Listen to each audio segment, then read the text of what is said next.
The power of the workers and the oppressed can change the world. I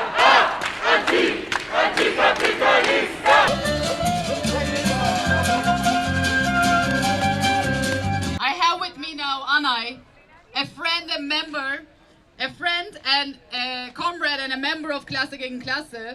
She's one of those who made today actively possible by organizing warehouse tours with her comrades and supporters to invite workers to the demo.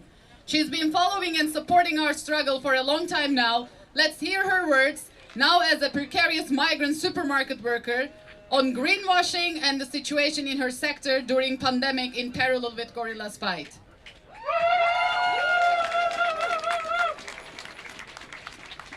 Hola a todos y todas. Hello everyone. I'm so happy to be here tonight and see so many people. This is amazing. I'm organizing Klasse gegen Klasse and I've been supporting with my comrades this fight since over half a year, and I have to say I'm super happy and I'm pretty emotional today because I think of this fight we have learned so much from each other. And today I want to share with you my experience as a precarious worker and the importance of connecting these fights. Gorillas and retail workers, we have so many things in common. Our anger, our exhaustion and oppression, but also our resistance and struggle. You work on bicycles, we sit or stand for a whole shift, non-stop. I started working at the supermarket. Since I started working at the supermarket, I have suffered from chronic back pain that does not get better despite medical treatment. Only 12% of retail workers do not have back pain, which means the spinal pain is the #1 disease among us. In addition to constant stress, fatigue and exhaustion, all my colleagues suffer from the same. This system makes us sick and kills us. My pain is cracking open and under my back, right now giving this speech. I swallow the painkillers I find in my pocket, in my purse, on my bedside table, in my thoughts and at work. Because of Corona, the pressure in our job has increased immensely. We are concerned of losing our jobs, fear of contracting the virus, and overall, we are at our limits. Our store has been understaffed for months. Workers are quitting because the workload is so high and the conditions are so terrible. Our workers' council has been co-opted for years. Only management people sit comfortably in their warm offices and do nothing, absolutely nothing, to improve our situation as workers. I encourage all unions like mine, the NGG, to support our fights and legalize the wild strikes like it was the case in Gorillas.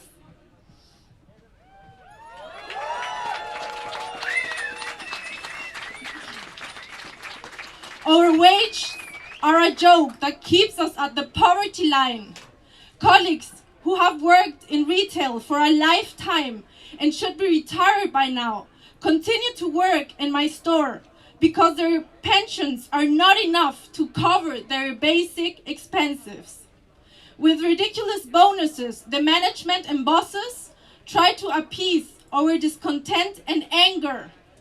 But our rage is powerful and is growing day by day. We have to fight against this precarization of mini jobs, of mini salaries, of mini pensions.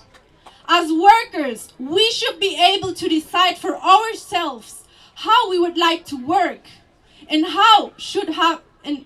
we should have control over the means of production, not the market or the bosses, because we know best through our experiences what is good for us. For a salary that is enough to live against limited contracts and outsourcing.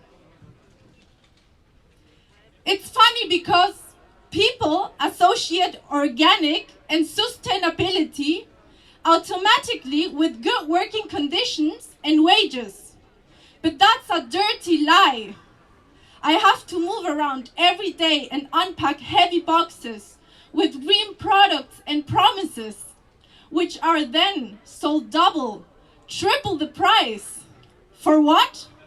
So that you feel good at the time when buying, making you believe you are going to save the world from apocalypse with your individual superhero supermarket action.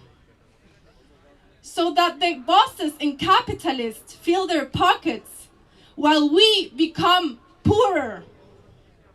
Wake up! Capitalism will never be green.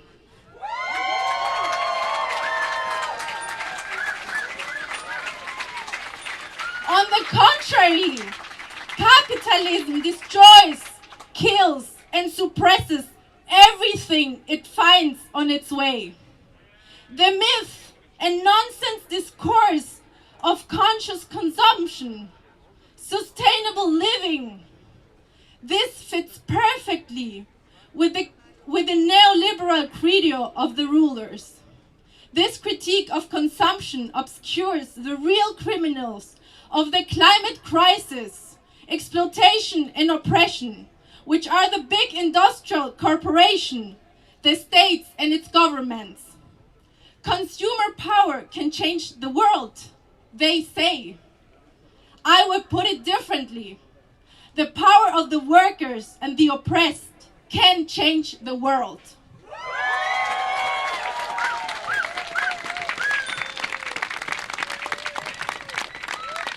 The so-called tolerance and diversity are a top priority in all the stores and are part of bio companies' principles. At the same time, racism is part of everyday life in the supermarkets. People of color, people with headscarves, among others, are seen and controlled as main suspects of robbery. Racial profiling is reproduced and normalized hour after hour in the retail sector. The government and its parties are responsible for the systematic and structural racist laws. And talking about governments, the new government wants to extend working hours. They call it to make working hours more flexible. What a nice fake way to put it. That means we will work up to 12 hours. What is this shit? And we are completely exhausted and done after 8 hours of work. This is completely crazy and a heavy attack on our class. The government is to blame. The government is to blame because they support these bosses and companies to allow such attacks. And the writers have been fired and that we all live at the poverty line. So what will be our answer to this? Staying passively at home? We need mobilizations, strikes, and general strikes against these attacks of the governments. And we all need to organize ourselves, like Gorillas showed us, inside our workspaces now.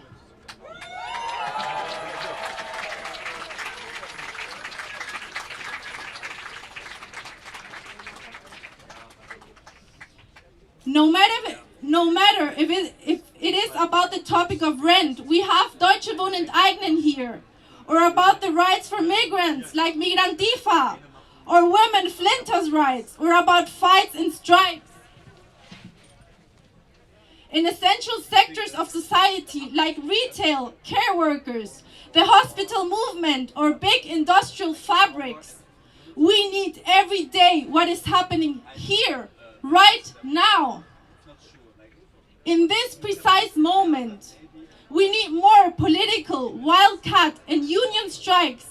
And you, Gorillas riders, have shown us that it can be done, even in these precarious sectors. even in this stiff country, full of laws in the interest of the ruling class. You are a lighthouse, Gorillas Workers, that sparkles and inspires so many of us. You inspired my colleagues and me when we talked a couple of weeks ago in middle of a shift to wild strike against our working conditions. And in middle of this discussion, we mentioned you and your courage.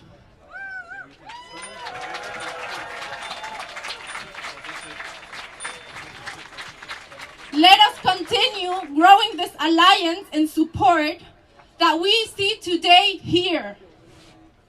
With this power, the court cases that will take place the next months, let's support them. Let's work together to organize more workers' alliances like this one today. And let's fight so that our unions as well join and mobilize their bases. Look what we organized tonight. It looks damn beautiful and so damn powerful from this side.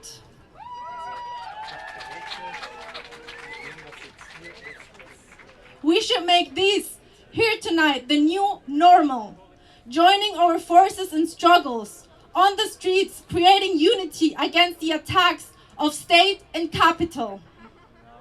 And not only here in Germany, the working class and also delivery workers in the past years are fighting in all continents against the bosses and the capitalists.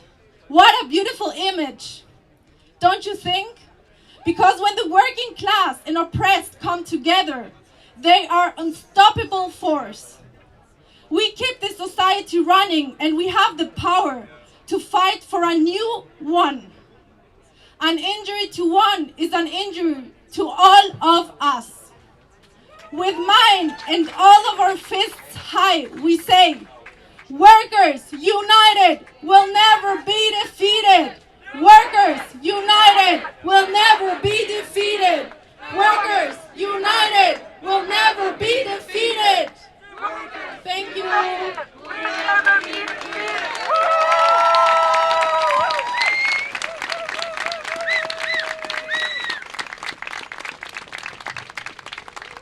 I say no justice and you say no peace. No justice, no justice. Ich bin ein Mensch, der Fehler machen muss, damit er sie sieht. Mehr Freiheit ist uns nicht geblieben, aber immerhin die. Rappe die Hälfte meines Lebens, bin politisch aktiv. Doch Mensch war ich auch schon vorher und das ist was zählt. Klingt zu simpel, doch es gibt leider Dinge, die klingen so simpel, dass niemand sich hier noch an ihre Tiefe erinnert.